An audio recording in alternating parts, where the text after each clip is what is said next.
Managing Director, Mohammed Goni Alkali, was reported to have said. Yes. He said, we have also reintegrated over 1 million of displaced persons to their communities. That means that the menace has been curbed. Because if we are rehabilitating and they are not destroying over, it means we've reclaimed territory or space. So let us not sound like the cup is half empty of water all the time. Let us also see that it is half full of water. Perspectives. Okay. All right. It's all in the region of optics and how you want to express. You know, there's this crop variety is Stella maize being recommended. It's you know, planting time. Demola does not have a garden. He's in Band A territory. I wish you luck. We are selling to you this year.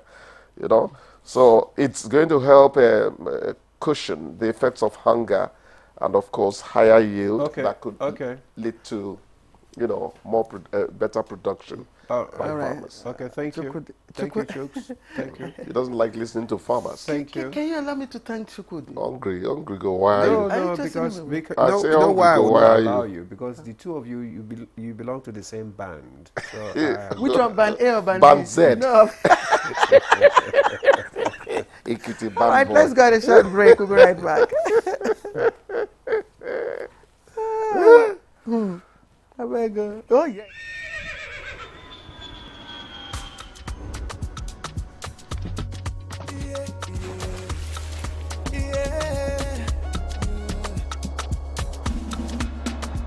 From the Atlantic across the savannah to the Sahara, we rise, a land of the free, we know they tire.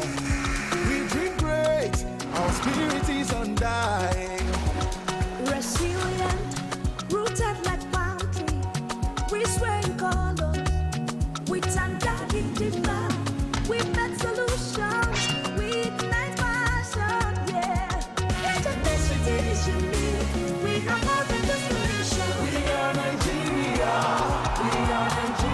strength and unity, we know they carry lives. We are Nigeria, together live the dream of a land with great destiny. We are Nigeria. I am the real Nigerian. Brought to you by the National Orientation Agency, NOA. Our major currency unit is the Naira, while the minor unit is the Kobo. They are both in notes and coins. The Naira is more than just a medium of exchange. It bears the images of our heroes. So, stop abusing the Naira. It is a criminal offense to spray the Naira at events. Stop stepping on the Naira. It's not your enemy. Do not squeeze, ruffle, or write on the Naira. Handling the Naira with dirty or oily hands can deface the Naira. Love the Naira as you love yourself. Be a real Nigerian. Do not abuse the Naira. The Nigeria Coat of Arms is the official seal that represents the authority of the Federal Republic of Nigeria, hung on the wall behind the seat of the principal officer of the government, supported by the portrait of the serving president of the Federal Republic of Nigeria. It has 7 features. The black shield stands for Good Earth of Nigeria. The silver wavy band stands for the confluence of rivers Niger and Benue. The 2 white horses stands for dignity. The yellow flora is a common wildflower throughout Nigeria. The red eagle stands for strength. The wreath is in our national colors of green, white, green. The motto, unity and faith, peace and progress, is written on a beautiful yellow ribbon, and it's a maxim for all Nigerians. Be a real Nigerian. Hey Nigeria, ready to breathe cleaner air and save money? Let's talk about gas. Drive with CNG, the smart, cost-effective choice. Fill up for less and travel further. Save money, save the planet. Switch to LPG for cooking. It's cleaner, healthier, and better for environment. Say goodbye to smoke and eye problems. Do you know Nigeria is a gas nation ranked 9th globally with over 209 trillion cubic feet of gas reserve? Gas isn't just for cooking and driving. It powers industry, increase too. Cleaner, cheaper, and more efficient. And the best part, conversion centers are popping up everywhere. It's never been easier to switch to gas. Join the cleaner energy revolution. Choose LPG for cooking and CNG for your vehicles. Clean energy for brighter future. This message is brought to you by the Office of the Honorable Minister of State for Petroleum Resources, Gas, supported by the Nigeria Midstream and Downstream Petroleum Regulatory Authority, NMDPRA. So, thanks for staying with us. You're still on to Good Morning Nigeria on the network service of the NTA. To set the tone for our first conversation this morning on national anti-bullying policy, let's listen to this background report by Oyeyemi Ajayi. Bullying is an unwanted aggressive behavior, usually between school-aged children or teens. The behavior makes the target uncomfortable. It is the repetitive, intentional hurting of one person or group by another person or group, where the relationship involves an imbalance of power. One major target of bullying is that it seeks to harm, intimidate, or coerce someone perceived as vulnerable. Students who are bullied often feel threatened and powerless. Verbal bullying includes name-calling, making fun or making jokes at another person's expense, unwelcome teasing, spreading secrets someone disclosed in confidence, amongst others. While physical bullying, pushing, shoving, pinching, hitting, spitting, damaging property, vandalizing locker or school supplies, amongst others. In Nigeria, bullying is said to affect up to 85% of in-school adolescents, representing a potentially serious threat to healthy adolescent development. Over the years, there have been reported cases of bullying in both public and private schools in Nigeria, with its attendance implications. This explains why the federal government is taking major steps to quell the menace in Nigerian schools. As part of efforts to ensure behavioral uniformity in public and private schools across the country, the government launched the National Policy on Anti-Bullying in Nigerian Schools, inaugurating a committee to implement the policy. The government maintained that this initiative would ensure sanity in both public and private schools across the country. Now, the question is, will this put a total end to the incessant bullying in the country, especially the Nigerian schools? Also, what other stricter measures can be put in place to quell the menace? Our guests will be talking about this and more on NTA's Good Morning Nigeria now. All right, thank you very much, Oyeyemi Ajayi, for the background report. And we have our guests. Let me quickly introduce Dr. Philip Hayab. He's an educationist and peace and conflict analyst, of course, with the Institute for Peace and Conflict Resolution. He's with us here live in the studio. Thank you, as always, Doctor, for joining us. Good morning, and thank you for having me. Also here with us is Mrs. Olushola Bankole, Director of the Bankies Private School here in Abuja. We're glad to have you, madam, with us. Thank you. Thank you so much. It's a pleasure. And good morning, Nigerians. Good morning to you, madam. Joining us via Zoom from Lagos is Chief Adeolu Ogunbanjo. He's the Deputy National President, National Parents Teachers Association of Nigeria, NAPTAN. Dr. Ogunbanjo, you are welcome to Good Morning Nigeria. Thank you very much for having me. Good morning, Nigerians. Okay, thank you. Now, let's kickstart our conversation this morning, Dr. Hayab. Let's tell us what constitutes bullying and how prevalent is it in our schools these days? When you say bullying, what are we talking about? Okay, thank you. Bullying as a term doesn't have one definition. And reading through the drafted national policy on anti-bullying in schools in Nigeria, I could see that there were a few discrepancies. For instance, we were talking about an act of intimidation repeated. So the idea of the word repeated is very key, but bullying can be a once shot, and the victim or the survivor now could be affected. So anything or any act done by particularly someone in higher position, because there's always a question of power play. Someone who is either physically stronger than the other student, they could be in the same class. So if any action is taken to intimidate, coerce, or to make that person be afraid and submit to whosoever that has that power imbalance at that time, the question of imbalance, whosoever the power is in their hands, that constitutes bullying. One of the challenges is that it comes with a lot of disorders. It brings about depression. In fact, for some learners who are not rooted in the love for education, it might become a reason why they could become dropouts. Some scholars have argued that the idea of bullying in schools, though we're looking at it as if it's a recent thing, but from what I heard, even when I was a child in the village, so many years ago, maybe 30-something, bullying was prevalent, particularly in boarding schools.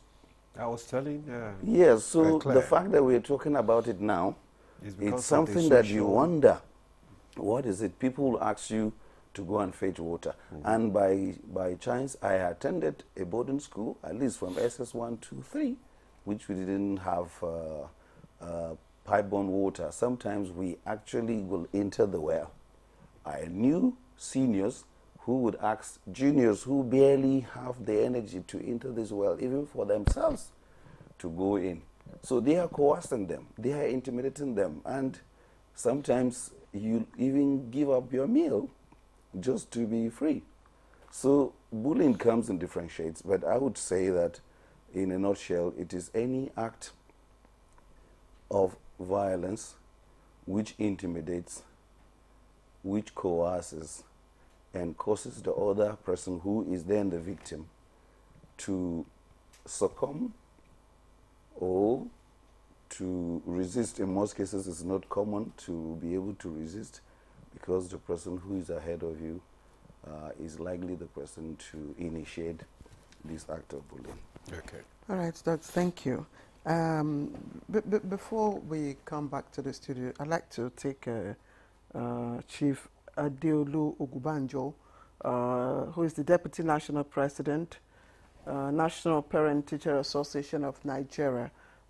Chief Ogubanjo, in those days, I was sharing with my colleague Dimola, that in those days we used to tease, our friends of being a bully, and I mean, it was just a tease, and we'll just laugh it off. I'm just wondering, what has changed in our society today that makes such a tease or teasing now cross the line? And I'm just wondering how we can differentiate between a harmless tease or harmless banter, from a harmful behavior, which we now term as bullying. Thank you very much. I must add to what the other speaker did say earlier about bullying. For me as a parent, bullying is what I can describe as mild terrorism, because in a way, when you are trying to intimidate, you have to sort of have a way to lord yourself over that person, thereby intimidating the person. So, and in trying to lord yourself, over anybody, it is a mild form of terrorism as far as I'm concerned. So, bullying in every aspect must be condemned. Beyond that now is the question about teasing. When you tease, you are, genuinely, you just are sort of joking, because teasing is like you are joking with a person. But when it now crosses the border of now trying to use it to intimidate that person, or trying to load your tease, in quote, over the other person, it now becomes bullying. So, in our days, you did say earlier that teasing was just joke. It's a joke, so to say. However, these days, social media and content creators have turned teasing, for instance, into pranks.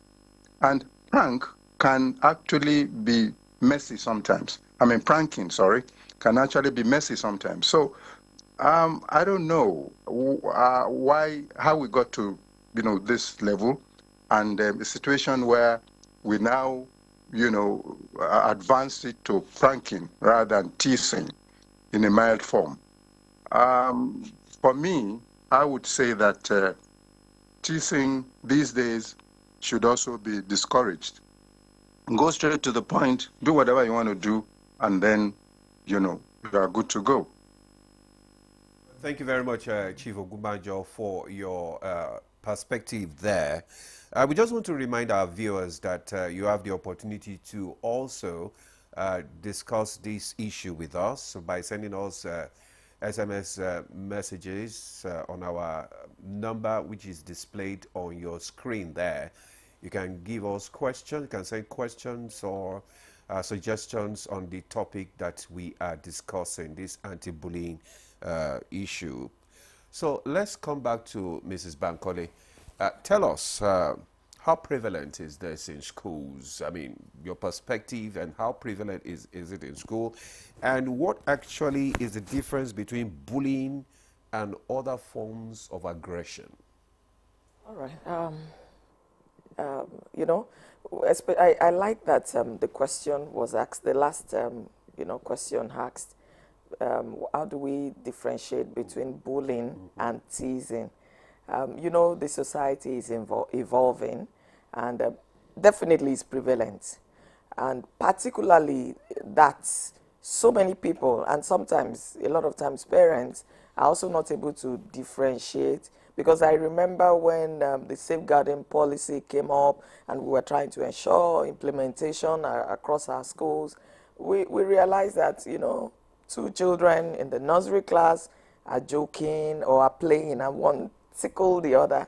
It gets some parents, some parents were so touchy at that time. Yeah. Oh, what happened in school today? Who touched you? Who smiled in a particular way that you don't like? And then they will come, it was becoming. So we actually sincerely need to find a way to differentiate. Like my colleague had mentioned, there is aggression, there is intimidation intended, there is also manipulation intended. Maybe someone who is more powerful, or who is we just have maybe more strength or something, trying to pull down the other.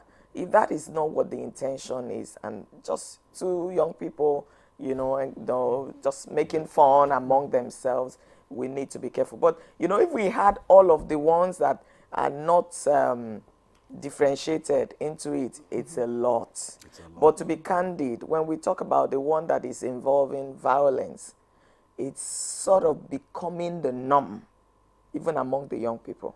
Even when they think they are teasing each other. So we need to actually check it. Like in schools, we try to, even the person who is being bullied may say, no, nothing, we are playing. We need to help the children to even know that, no, that is crossing the line. That's why I asked for a clear differentiation, because the policy, the new anti-bullying policy, outlines behavior, different type of behaviors that are intended to harm.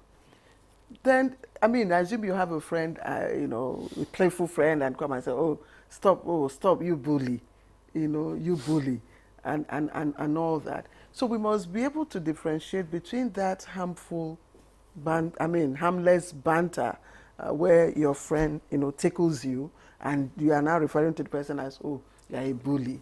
And then the one that has an intent to harm. Like Chief said, to a great extent, I agree with him, because terrorism, has the intention of breaking people's spirits, instigating fear and intimidating you. And then when a child tells you, "Mommy, I can't go to school today," and you say, "Why?" I said, or out of compulsion, you get him to tell you, "Okay, somebody in school is doing this." That is a kind of psychological terrorism. Yeah. So I quite agree. Well, we must be able to differentiate these and then begin to find out how this policy will be able to address those issues clearly. I don't know, maybe, yes. So interestingly, my doctoral study was in African languages, and therefore I studied humor, teasing, and there is a boundary. Mrs. Bankole has brought out the key word, intention. So when it is teasing, the intention, so that is where we talk about context. I did sociolinguistics. So in sociolinguistics, discourse analysis, we say words don't have meaning in themselves. It is the context that the words come from that becomes the meaning. That's where a friend can actually say, "You bastard," to a friend. And the word does not mean that the person was a bastard.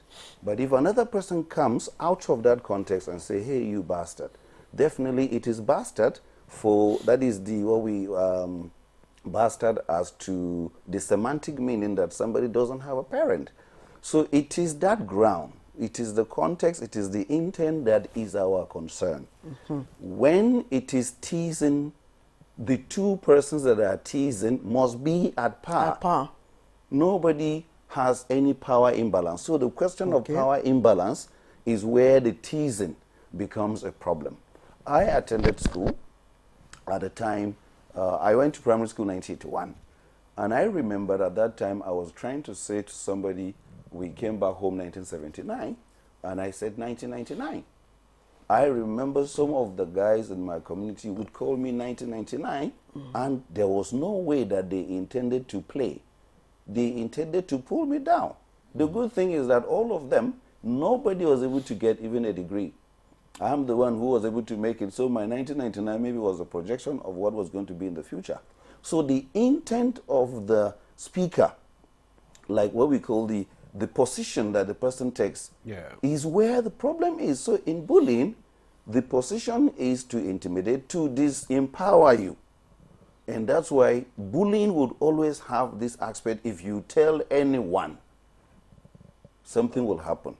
But in teasing, there is no way you be teasing your friend and say, even when you say, if you tell anyone, I will say I didn't say it. It will still be from an African context on the platter of play. That's why we can even joke when we go for funerals. You know, in Africa it is allowed. In some cultures it is not allowed. But which funeral do you joke? It has to be the funeral of an elderly person. So context is the issue. And so when we deal with the context, like the president of the PTA said, the question of terrorism as mild terrorism, with all fairness, there is evidence that bullies in school can actually be easily radicalized. Yes, because there's a background that is their intention in this life, is to always put the other person down. You know, and these bullies, these bullies are usually, well, young, peer groups, mates. So I'm just wondering, I asked the question earlier on, what has changed in our society today? Yes. Like I said, things are evolving. There is social media now, the kind of content that children are exposed to on TV, the kind of movies they watch, the kind of games they play have also changed. So there are some, I'm trying to use a word, there are some hard activities that some of them seem to be used to. We need to discourage that, to be candid. And I think the main people, the main stakeholders... Is that what they watch on TV? Macho, those, they feel macho. Like the games they play. For instance, some of them, there are a lot of children today that like war games. Yes. Games where you kill somebody, where you have to destroy something. You break this, you send fire to horror this, movies. and all of that. I think those are part of the things that are creating this. when I mention intent, I also feel that it is important, that the key stakeholder are those maybe the adults around, or maybe the person who is reported to, like in a school system. I know this policy is addressed to schools mainly. The adults, the significant person who is in charge of the anti-bullying policy in the school should be someone who can detach from sentiments to be able to address different issues. Oh, this is the context.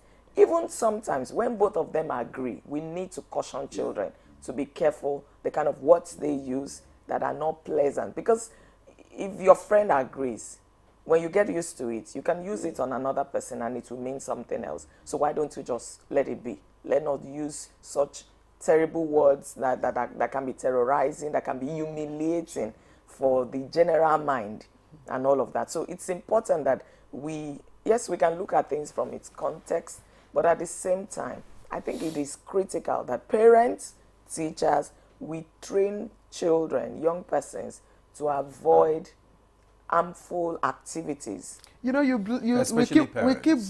keep blaming social media. Demola said in his days, you didn't have access to social media in the days. He also said so. That bullying was also rampant. I didn't experience it. But then it's because yes, it goes was back not to reported. the home. Yeah. It was not reported then because so it goes there was back, no social media. So it goes back to the home. So it's not really social media that is, I don't know if, yes, please. The home, I read one report yesterday when I got the invite, and there are actually studies proving that children who come from very turbulent homes are likely to be bullies.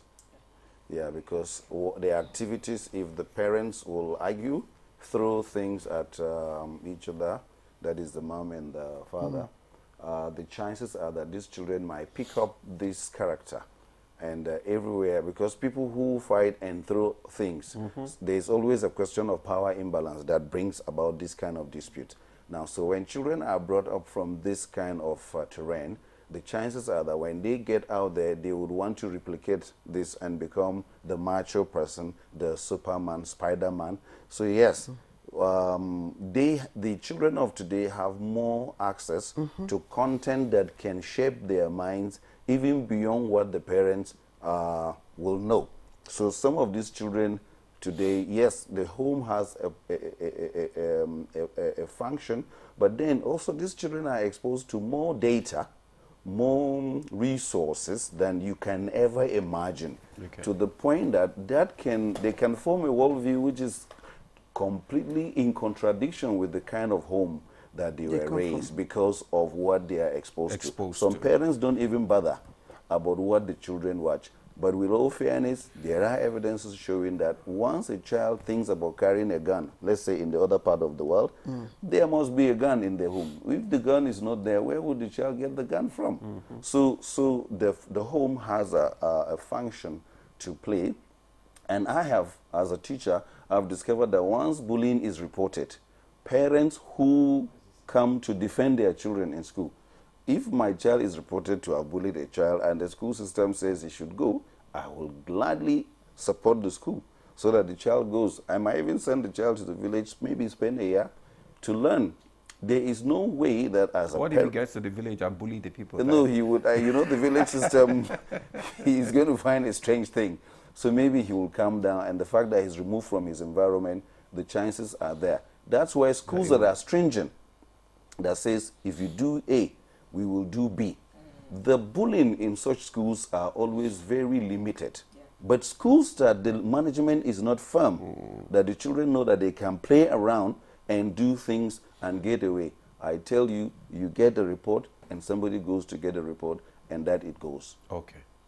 All right, let's bring in Chief Ogumbanjo back into the discussion now. We're still talking about this issue of bullying, and how can someone show evidence of bullying, and what should parents and loved ones look out for signs of bullying, maybe in a child?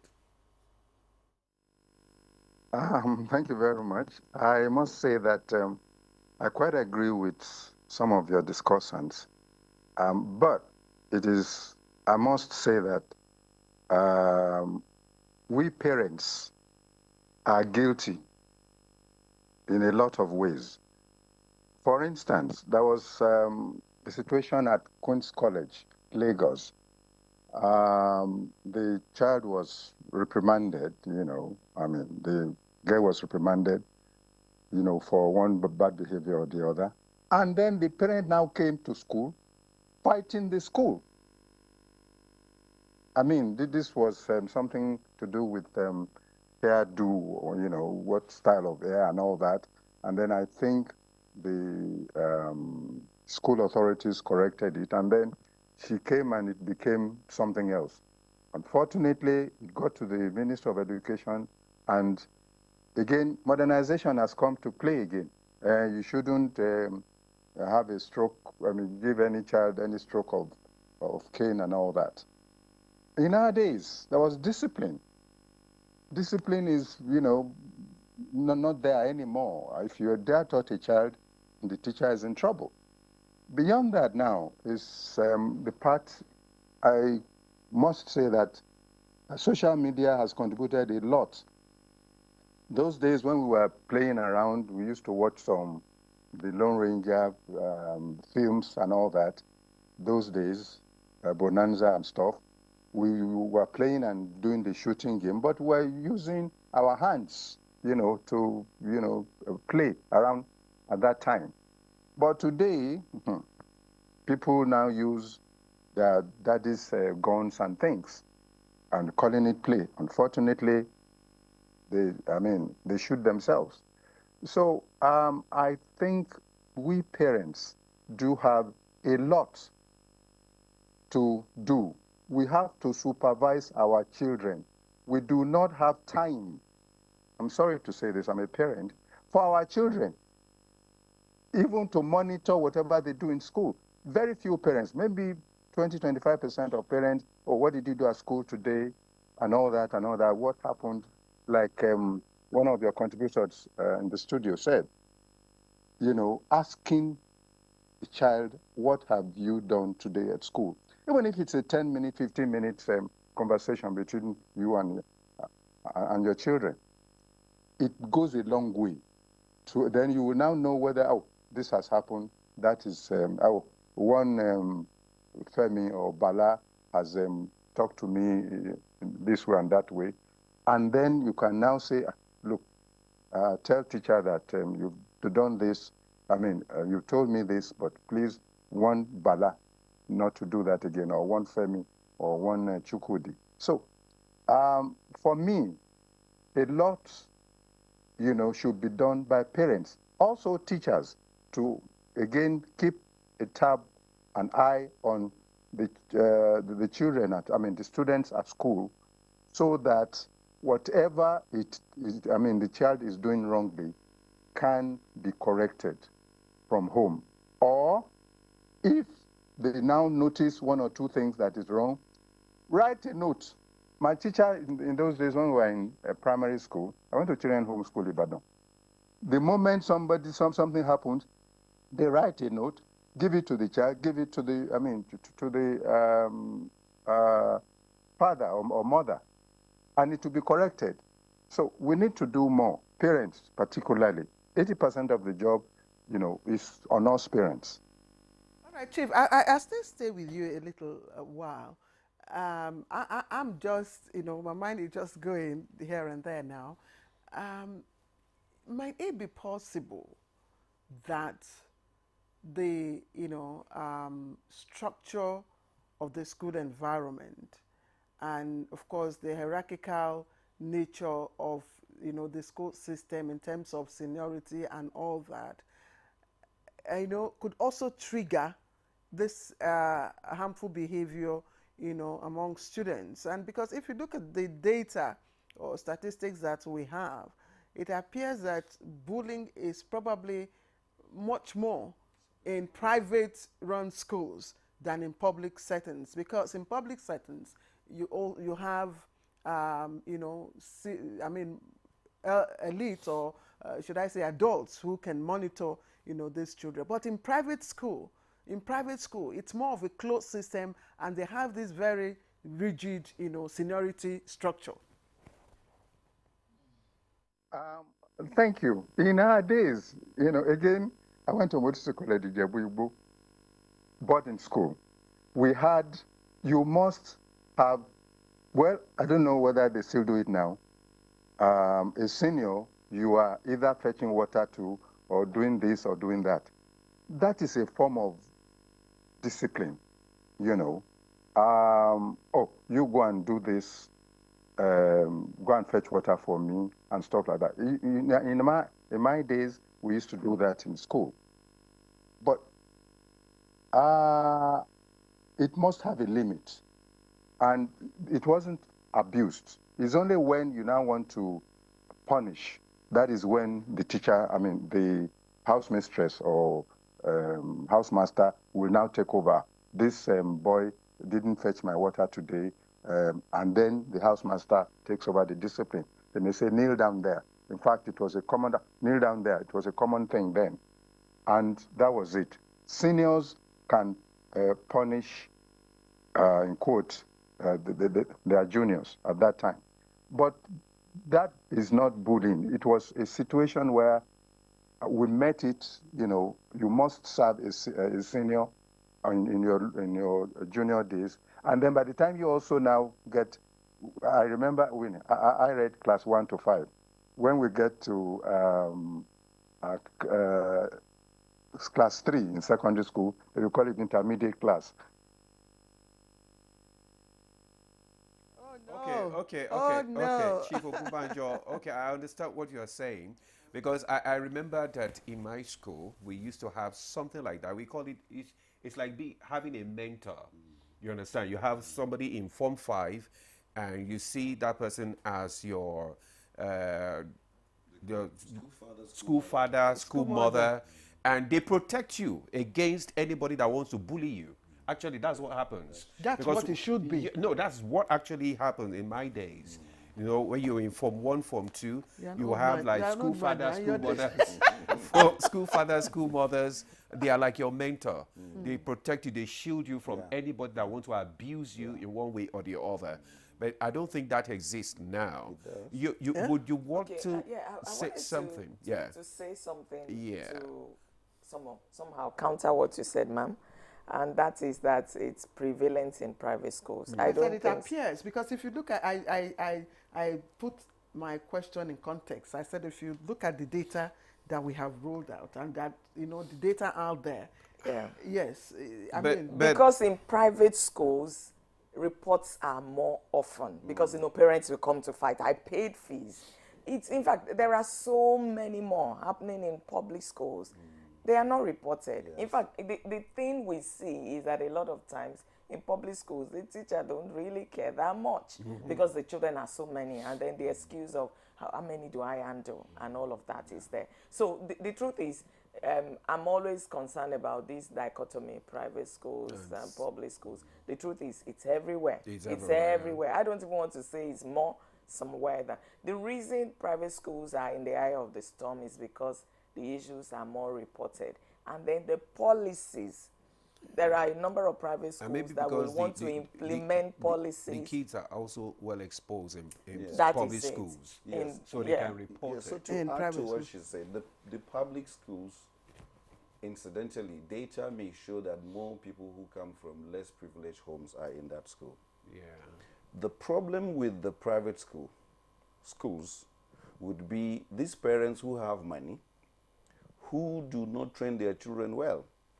Absolutely. I've traveled, the few opportunities I've had in the world, when I go to an airport and there is a nuisance of kids, they are likely going to come from Nigeria.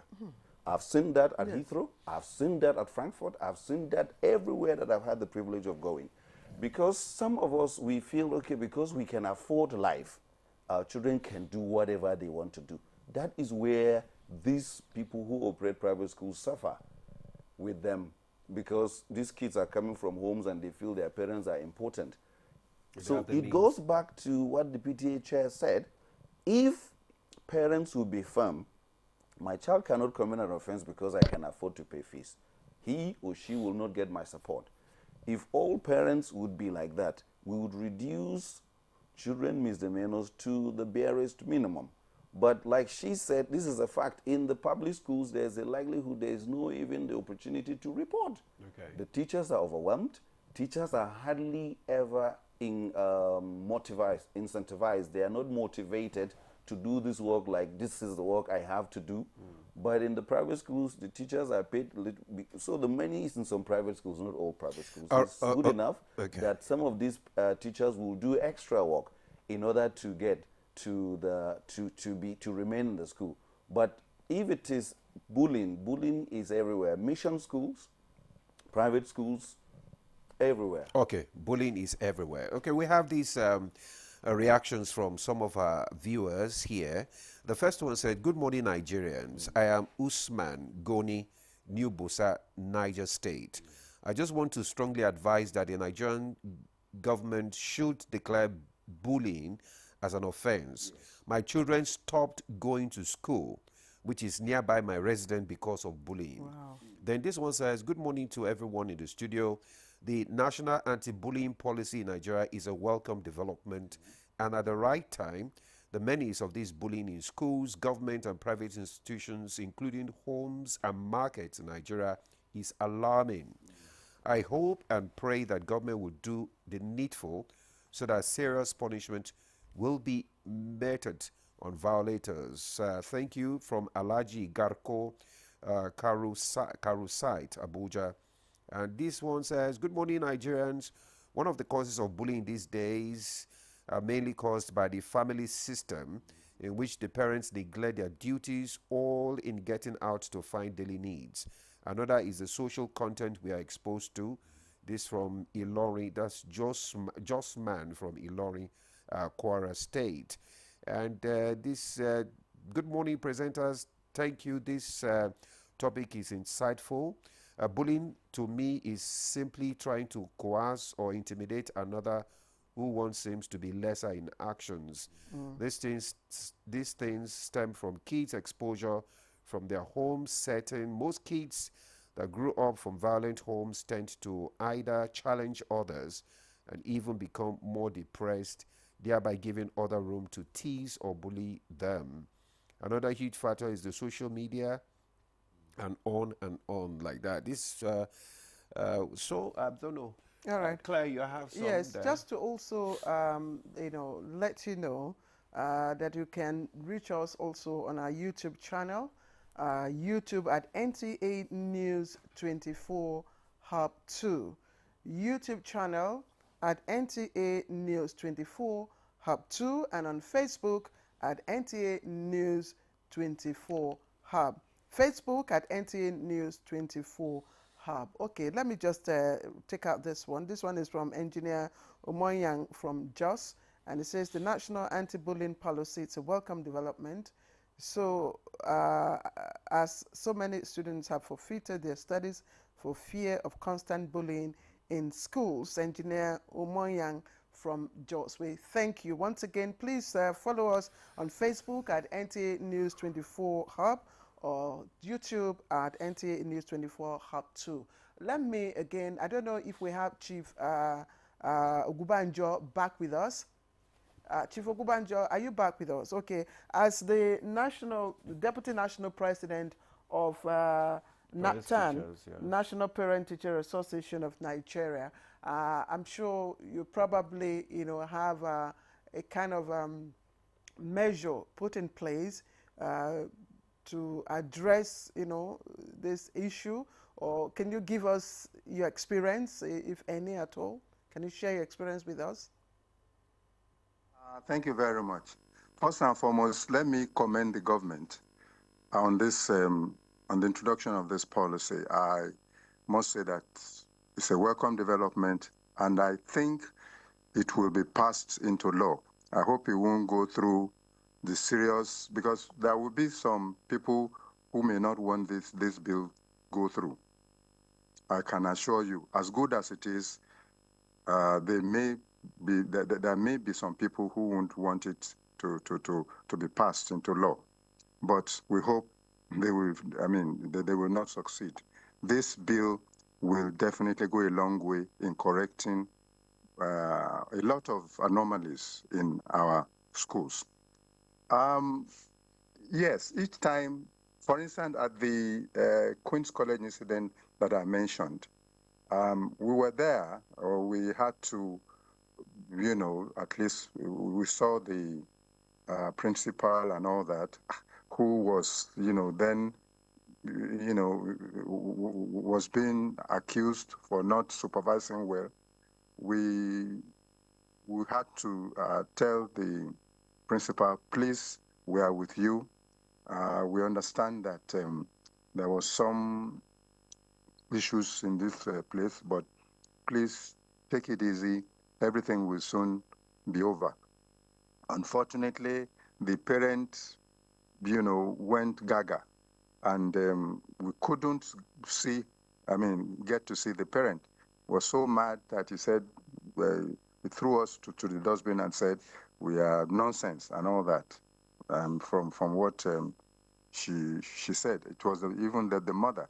So in a way, when some of these things happen, we try to intervene, but there's little we can do except there's a policy on ground that we can now work with. Part of it is, for instance, how do we look at discipline in our schools?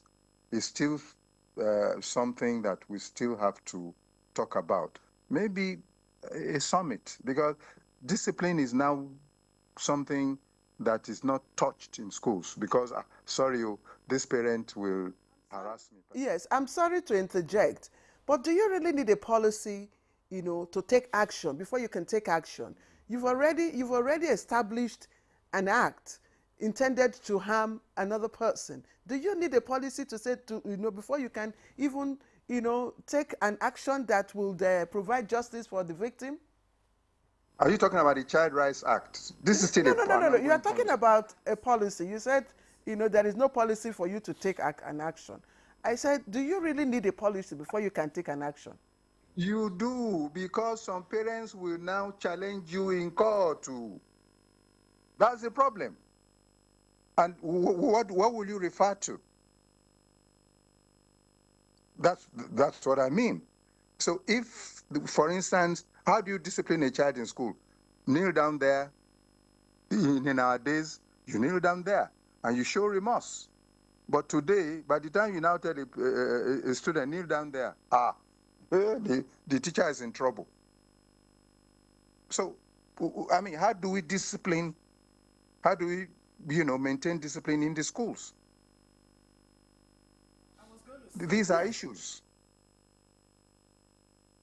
Chief, exactly. Yes, Chief, we'll return to you. We seem to be having this signal glitch. We'll return to you. Please just hold your thoughts because you said that there's no law. I don't agree. We have the Child Rights Act.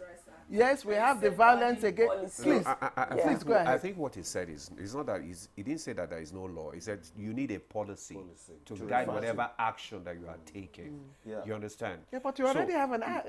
Several. I can share an experience. You see, my child was registered in a school. I trusted the school. I used to go there very often. And I discovered that my child, who was very happy to get to that school, started withdrawing. The first one other time I visited him and he was crying, which was not what I knew him to have done. So I noticed that something was wrong. And then when I made inquiry, I discovered that there was a case of bullying. I petitioned the school because at least as a teacher, I know the rights, the safe school and all that brought together. So I wrote a letter, send it to the school. It took 1 month, 2 weeks before the school responded to me. What I did simply was I withdrew my child from the school because I didn't want any further thing. So the question of the policy is where the matter is. Yes. If you have a policy, you now say, okay, you refer to this policy A, Y, Z. I think it will go a long way. So we thank them for the policy. But one of the things I do know that the government will not be able to do more they will not be able to do much like the schools. So the proprietors of schools, the principals of schools, the management of the schools, now this is the time, if they were afraid because there was nothing, they do have a policy which guides them as a guide. Do you have an idea of the components of the policy? Yes, I studied the policy, the definition. Yes. So yes, the cases of definition of terms is very key, because if there is no general definition of a term, people will come with their definitions, and then that is where you have issues of disagreement. So yes, this policy defines the term. Who is a bully? Is a person who uses force or power to coerce, intimidate, and that. Who is a bystander? A bystander is a person who stands by and then does not do anything. And then you have active participant, people who intervene to say, no, you cannot do this.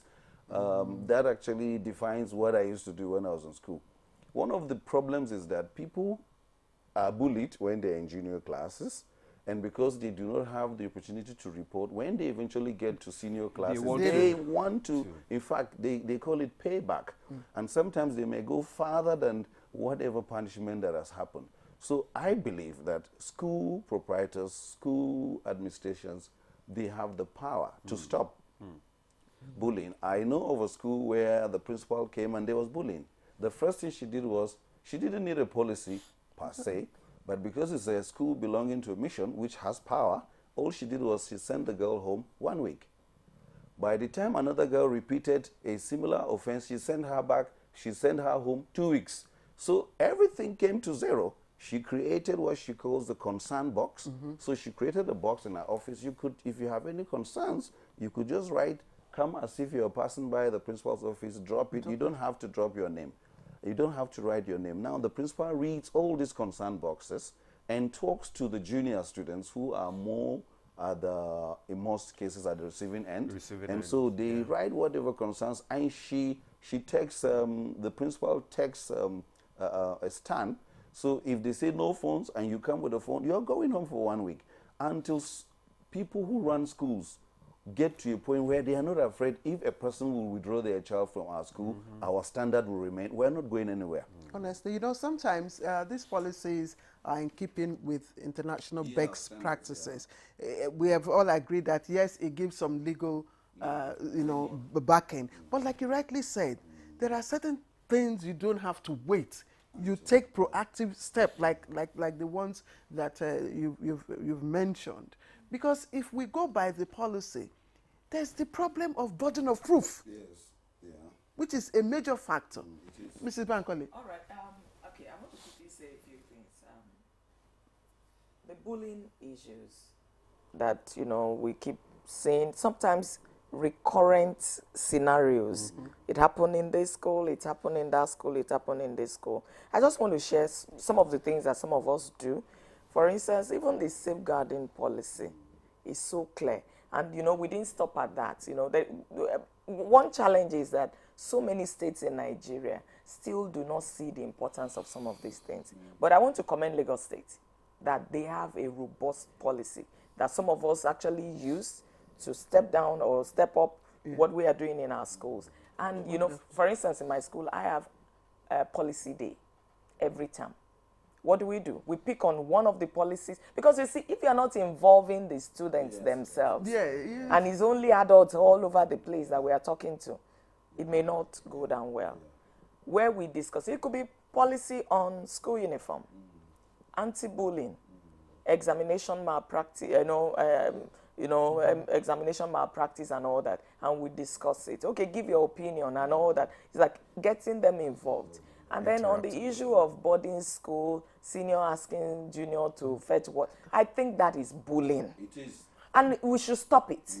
Discipline, that doesn't do any discipline. There should be general activities that the school as a whole expects students to do. Yes, maybe they can learn skills, how to fetch water and do that as a general thing.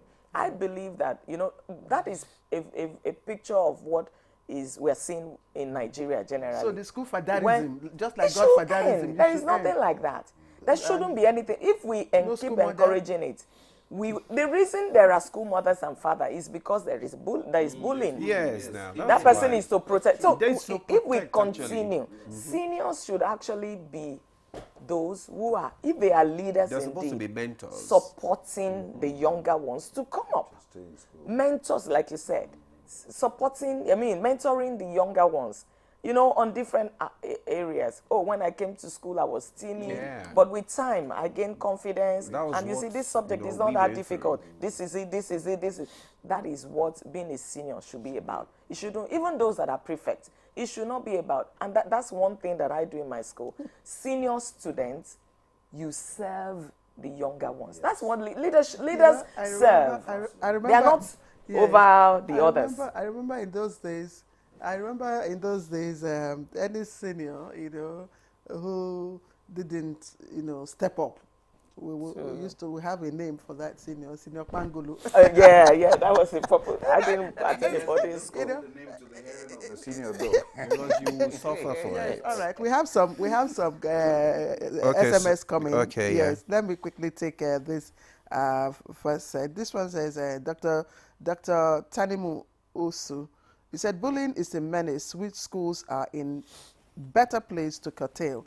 However, do parents of nowadays allow schools act promptly? Since most parents challenge schools for disciplining their kids. This is from Dr. Tanimu Osu. This one has no name. He said, my view about bullying is this. Bullying is a serious issue in our schools. Personally, my experience from such menace has put me in social isolation and sometimes anxiety. All right, the next one says, good morning, beautiful ladies and gentlemen in the studio. I'm by name Ayuba Papis from Gombe State. I went to a federal boarding school.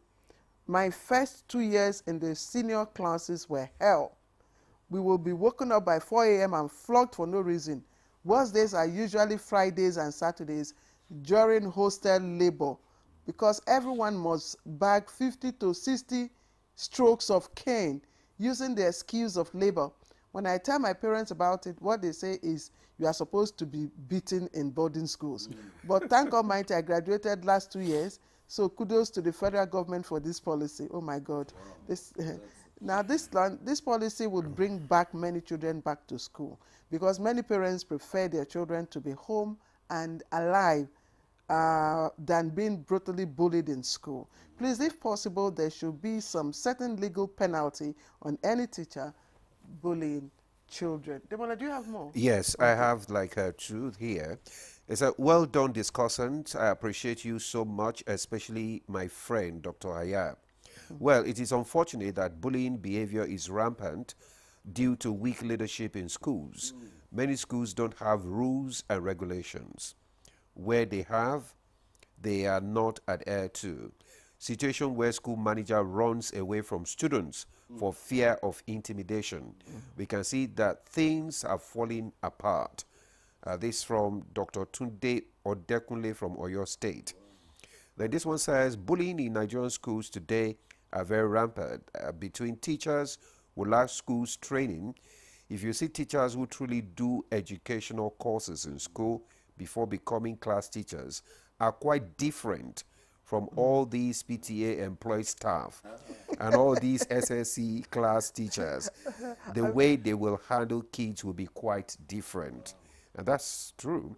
I would like to employ all the principals, proprietors, and proprietors to at least be given orientation to staff members in their schools.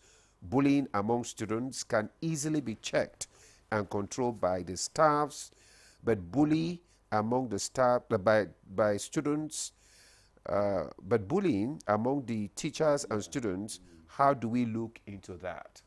Yes, so there are lots of policy, but then, like we said, the school managers, like Mrs.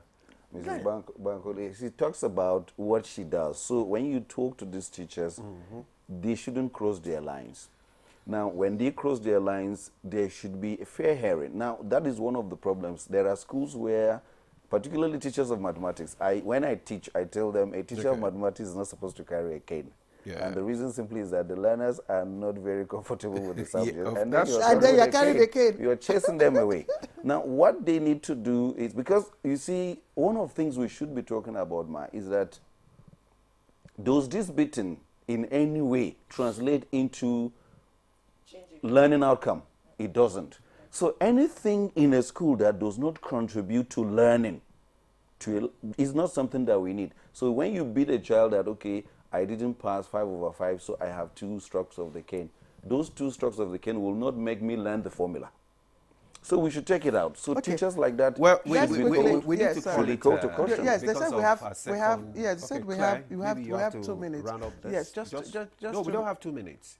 Okay, we don't have 2 minutes. No, because I wanted Chief just to respond to the issue of the question. Yes, there was a question about teachers employed by Teachers Association. I don't know if Chief is there. If we can just say a word or two. If not, Chief, please. There was a question. Yes. Yes, I mean teachers that are not well trained and all that. Yes. PTA teachers come about because, for instance, if there are no physics teacher, for instance, in that school, and then the government is not sent, it normally is in public schools, and the government didn't bring a physics teacher, the PTA will rally around, contribute and get someone, usually a physics graduate, but not a physics education graduate. I think that is the problem. Because we may not find a physics education graduate, just a physics major graduate. So that is what we do, and that is why we cannot. When we move around and say, please, we need a physics education graduate, and they gave us a physics major graduate. What do we do? So that is how we engage that sort of person who is not trained. All right, Chief Adeolu Ogunbanjo, I'm afraid we have to stop it at this point. As you can see, we've just scratched the topic, at the surface. We've not really looked at the content of the policy. It has, like, Dr. Hayab had said, it had a lot of breakdowns, relationships, what definition, clarification of terms, and all of that, responsibilities and punishment. So I'm sure that we'll have a second take on this topic. But for now, let me quickly appreciate Chief Adeolu Ogunbanjo, who's the Deputy National President, National Parent-Teacher Association of Nigeria, who joined us via Zoom from Lagos. Thank you very much, Chief, for your insights. And also... Thank you very much for having me. All right. Let me also thank Mrs. Olushola Bankole, always very spot on. She's the director, Banking's Private School, Abuja. Thank you very much, madam, for being a good ambassador of your school, as always. Thank and you, please keep following, the framework from Lagos. We shouldn't shy away when others are showing good example. Our friend and NTA in-house analyst, Dr. Philip Hayab, educationist and peace and conflict analyst, Institute of Peace and Conflict Resolution, Abuja. Thank you very much, sir, for joining us. Let's take a quick break. When we come back, we'll continue with our second topic. Our major currency unit is the Naira, while the minor unit is the Kobo. They are both in notes and coins. The Naira is more than just a medium of exchange. It bears the images of our heroes. So, stop abusing the Naira. It is a criminal offense to spray the Naira at events. Stop stepping on the Naira. It's not your enemy. Do not squeeze, ruffle, or write on the Naira. Handling the Naira with dirty or oily hands can deface the Naira. Love the Naira as you love yourself. Be a real Nigerian. Do not abuse the Naira.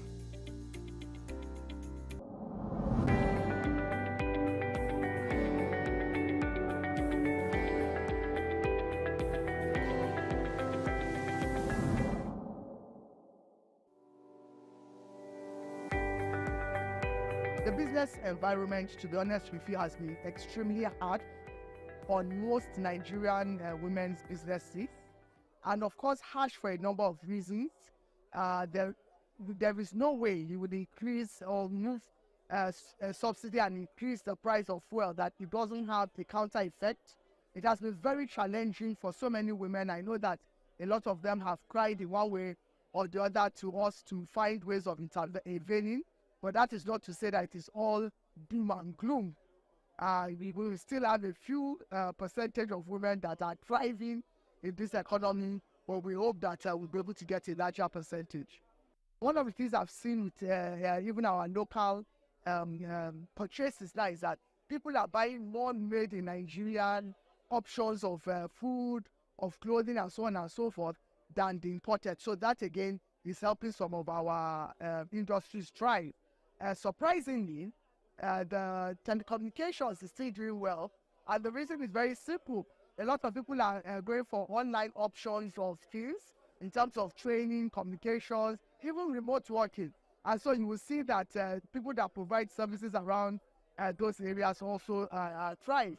But I think at the end of the day, it's about partnerships, collaboration, and influencing power from especially the private sector and even the public sector. But we really need the public sector to drive a number of things, especially policies, because the public sector has the national spread above even whatever we can do in our own small way. What has happened over the years is that even the government, for example, is being pulled from different angles by all these stakeholders. We need to harness ourselves to have strategic focus areas, and we should all be moving in the same direction, not using a competitive approach, but a collaborative approach. Secondly, in collaboration, we need to move with large clusters of decision makers. Instead of, the process of reaching out to individuals is painstakingly long and it takes time. And so we need to engage these stakeholders on a larger platform. I think it's very important to identify where you can get help in your own little way. And one of the things I've realized is that when you operate in silo, it is difficult for you to lift yourself out of the situation. Identify ways you can do what you are doing in a simpler way. And if what you are doing is no more profitable, why not find out what can you do in the meantime that will help you? You need to think outside the box and then connect. What you can do is also identify people and become a cluster to provide a service that ordinarily you cannot do alone.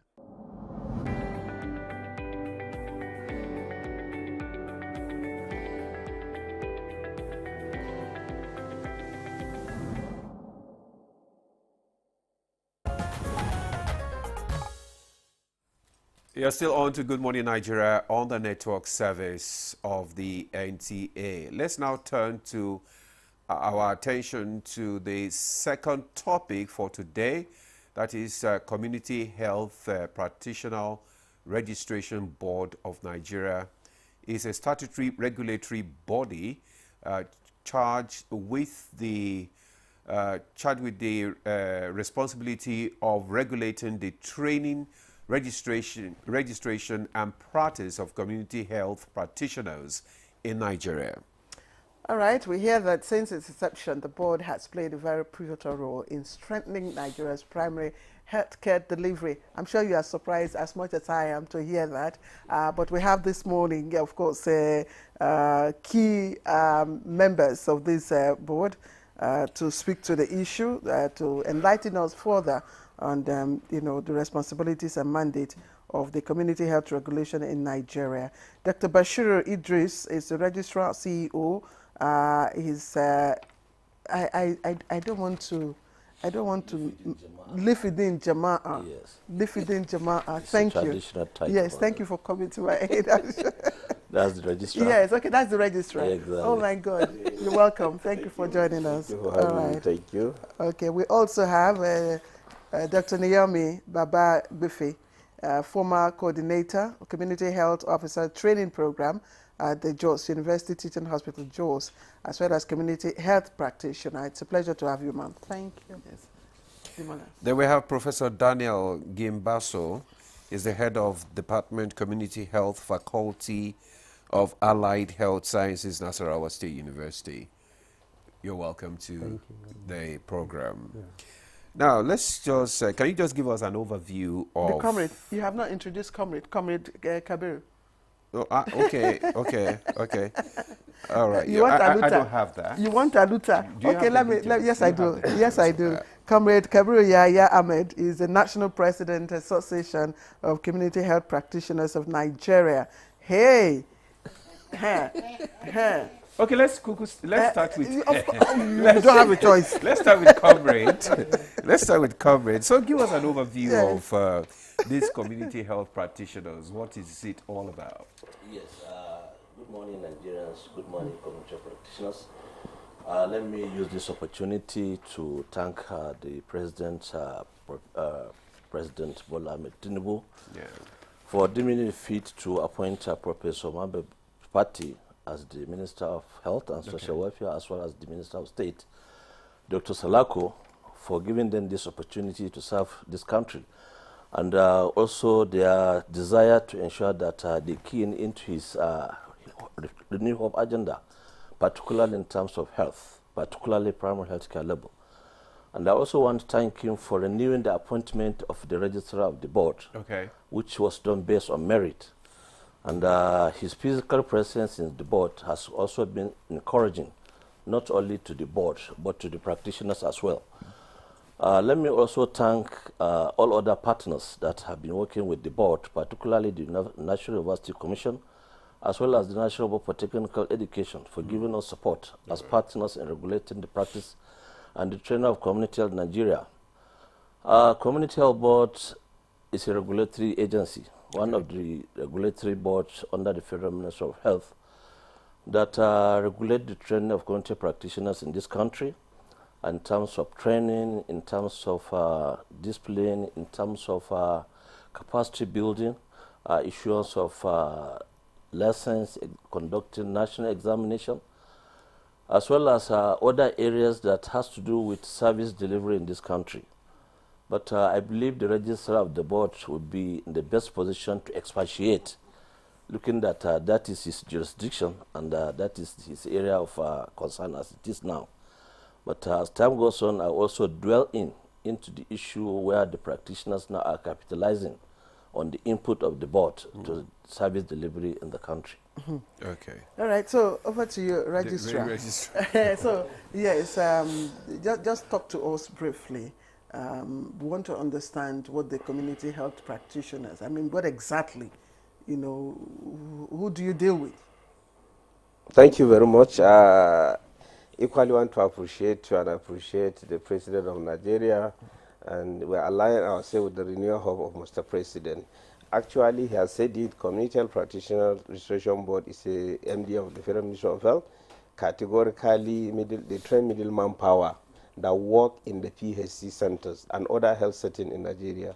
When I say middle manpower, I'm referring to community health extension worker, junior community health extension worker, community health officers.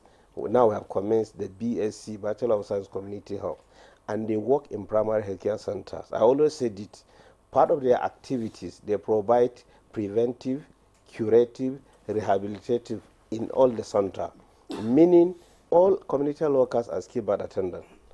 Because there is no PSC you go to in Nigeria, you not see community health workers. Absolutely. Actually, they work in a place. When you look at the history, memory back of the history, when the implementation of PSC after the Almaty Declaration, when it comes to Nigeria, during the era of Professor Ransom Kuti of late memory, we launched the PSC in Nigeria to address the gap in terms of human resources, because not all health facility you can see a doctor, you can see a nurse, you can see a pharmacy.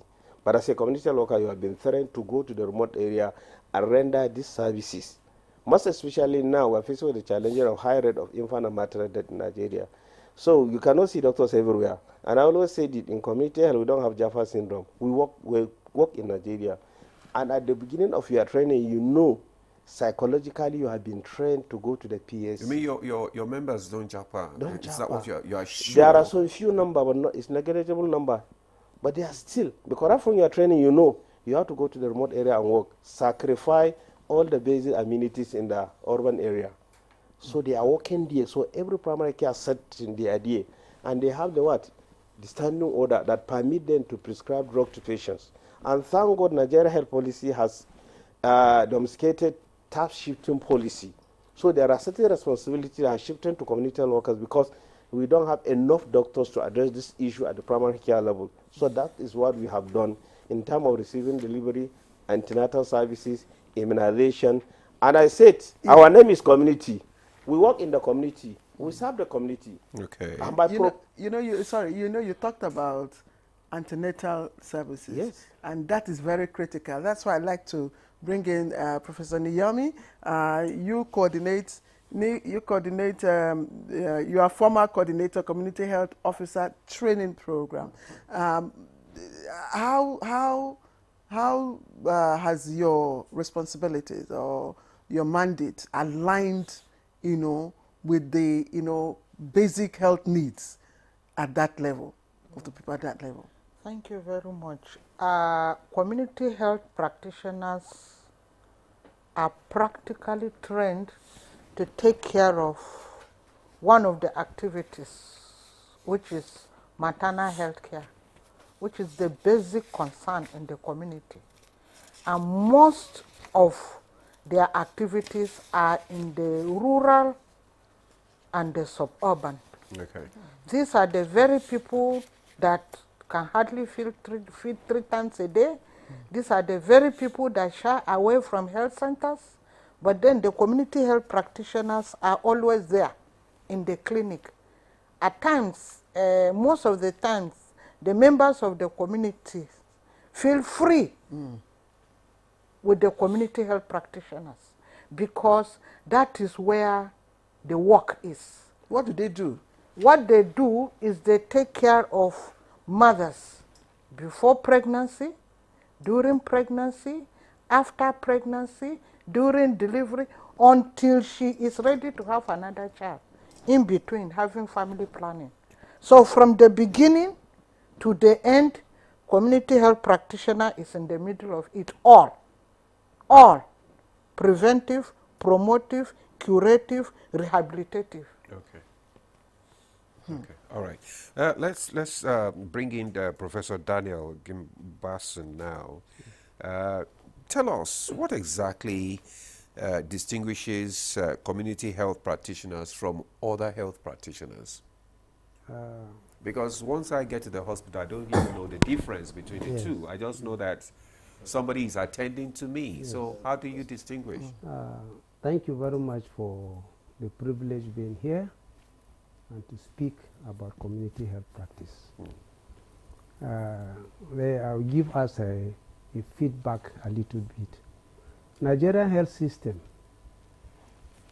in the 60s was virtually uncurative.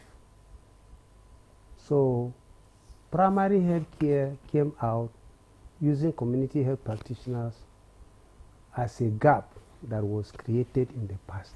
Okay. Because in the Nigerian health system in the 60s was more uncurative. Now that gap in Nigeria at that time, 75% of Nigerian populations were in the rural community or rural setting. So only 25% were receiving healthcare services. Okay.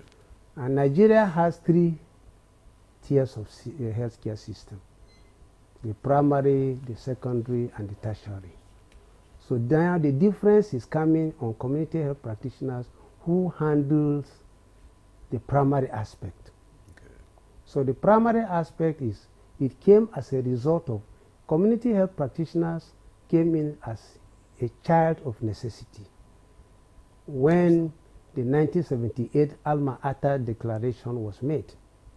And before the declaration, in 1975, Nigeria had started a program on BCHSS, that is Basic Health Services Scheme. It was from 75 to 80. So actual training of community health practitioners to take over in the difference between the services started in 1976. Okay. The first school of health started in Ofa, Kwara State. They seconded by Pangshin, which started in 77. So the training was to bring out these people to cover the gap in the rural setting.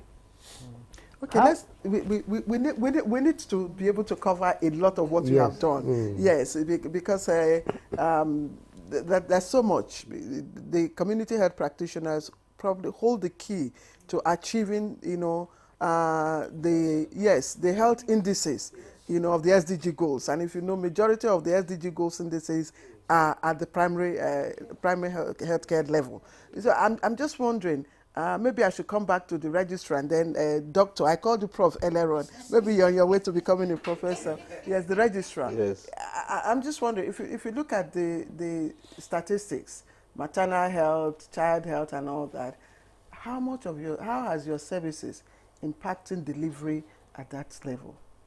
So actually, as I was explaining the other time, I said we have two key factors that make us to be so effective in the PSC setting: the tax shifting policy and the standing order. Recently, we have review updated our standing order that our practitioners use in the primary healthcare setting to address this issue of maternal duty.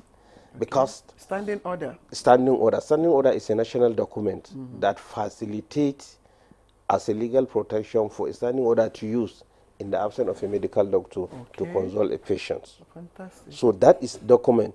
Last year, during this administration, with the help of the Honorable Minister, we have reviewed, updated, and even unveiled it. Now it's in use. It's a factor that will improve our services delivery at the primary healthcare level. Secondly, we have designed a program, capacity building for our members. Looking at there are a lot of people that graduated. And you know, in medicine, 1 + 1 cannot give you 2. And there are a lot of changes in medicine. So that's why we need to build the capacity of our members in and out to address the current issue, so that high indices of this maternal can be addressed. So it's another factor we have been doing. Traditional birth attendants, Yes. are they your members? They are not. Okay, they are not. They work with the community, because we work with them, because in the community, we work with the community, we work with the traditional birth attendant. There are what we call JHU. JHU, they are also part of the trained personnel, and they are more in the community than in the facility. They spend 70% in the community, 30% in the facility. And they are the one that train the TBS to teach them, this is a sign, this is a sign. When a woman having this, quickly refer her to the hospital.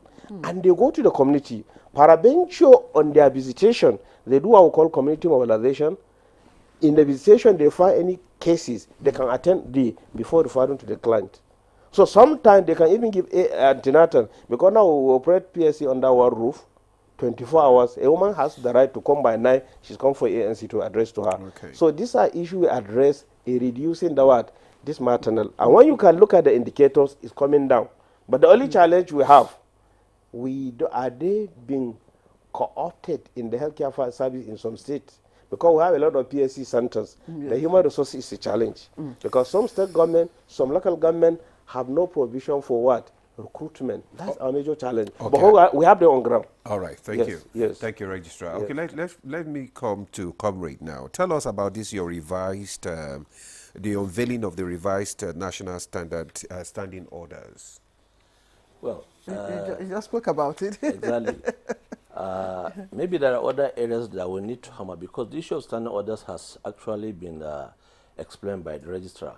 And just as he has said, it is a tool now that our practitioners use to attend to their patients and clients virtually in the health facilities. Well, let's look at how it will address emergencies. Exactly. So definitely, if you look at the standing orders now, it covers a lot of areas. And the practitioners are basically trained to look at it as part of the tool they will now use to attend to their clients and patients in the facilities. And it is part of what they have learned during their training as enshrined in their curriculum. And community practitioners today, by virtue of the support given to them by the board, they developed a lot of standard operational procedures and protocols that will assist them professionally to handle cases both outside and within. And if you look at what the standing orders is, it helps them to attend to their clients, particularly in addressing some of these minor elements.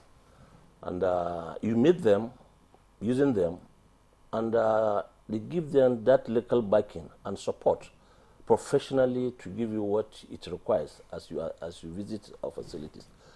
So unveiling it, it is a welcome development, because it is a collective effort of professionals, government functionaries, as well as other partners coming in internationally and nationally, meeting with the practitioners to see to it that this cadre of professionals give qualitative service at all levels, not only now at the primary health care level. You see community practitioners serving at the secondary, at the tertiary. It is no longer an issue where they are only trained within the confinement of schools and colleges. Okay. Today, you find community health practitioners in the teaching hospitals as well as universities. This shows that they are now ready to attend to major health needs of this country, and they are ready to be partners with all other professionals, to be members of health teams to address the major areas. And just as we are saying, community practitioners, they don't leave the country. We are so passionate about this country. We are determined to work with the government. It would be good to know why they don't leave the country. But please, let's Dr. Naomi, can you tell us? I mean, in every profession you have quacks. How do you handle quacks? Or you don't have quacks? Definitely, every profession has quacks. But then we are equal to the task. Okay. Because we have supervisors, and then we have registration is digital. Yes, you qualify, you are registered, we use a digital system to monitor. Once your license is expired, it indicates. What qualifies one to be a community health practitioner? You have to go for the training. After the entry qualification required, you go for the training. There is school work, and there is community work, and there is practice. There are 3 areas. And then we have this specific project that is personally ours. We call it community diagnosis. Okay. Unlike others, our own, we carry a community and diagnose it as one. As one. Okay. Then we shall know what is prevalent. Is it typhoid? Is it malaria? Then we go on to say, okay, what are the causes? Because of time, let me just ask the last question. Yes. Professor Daniel, what are some of the challenges that your association faces? The challenges we are facing is the professional rivalry. Okay. And misplacement of community health practitioners in their places of work. Let me give an example. Okay. These are the CHIPS. CHIPS program is community influencers program handled by Primary Healthcare Development Agency. And what they do is to go to the community and then visit them, educate them, and trace out cases that could be brought back to the clinic, which virtually is supposed to be done by the junior community health practitioners, the JHU. Because as the registrar said, we have 3 cadres in community health, and these are the challenges we have. We have JHU, who spends 80% of his duty in the community and 20% in the clinic. Then the CHU spends 60 in the clinic and 40 in the community. And the CHO spends 80 in the clinic and 20 in the community. Now, this primary healthcare setting, the challenges is that schools are producing practitioners and governments are not employing them. Okay, government are not employing them. That is the challenge we have. All right, thank you so much, Professor Daniel Gimbanson, Head of Department Community Health, Faculty of Allied Health Sciences, Nasarawa State University. Thank you. Thank you, sir. Also, let me just thank Dr. Naomi Befi, former Coordinator, Community Health Officer, Training Program, Jos University Teaching Hospital, Jos, and Community Health Practitioner. Okay, you have the other details? Okay.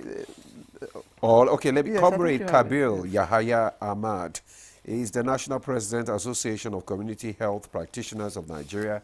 Thank you so much for coming. Thank you. Also, we have Professor, I think the other... yes.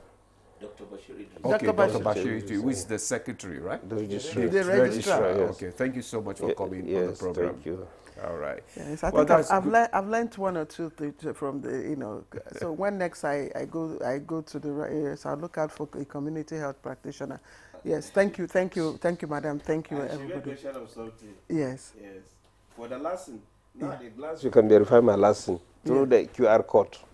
So it's another way we can get quack. Yeah. The moment you have your answer, you can use We QR have to code, go. you can scan it. We have to Thank go. you very much. That's Good Morning Nigeria for today. I am Claire Adelabu Abdulrazak. Bye-bye. And I'm Ademola Adeoye. Thank you for joining us.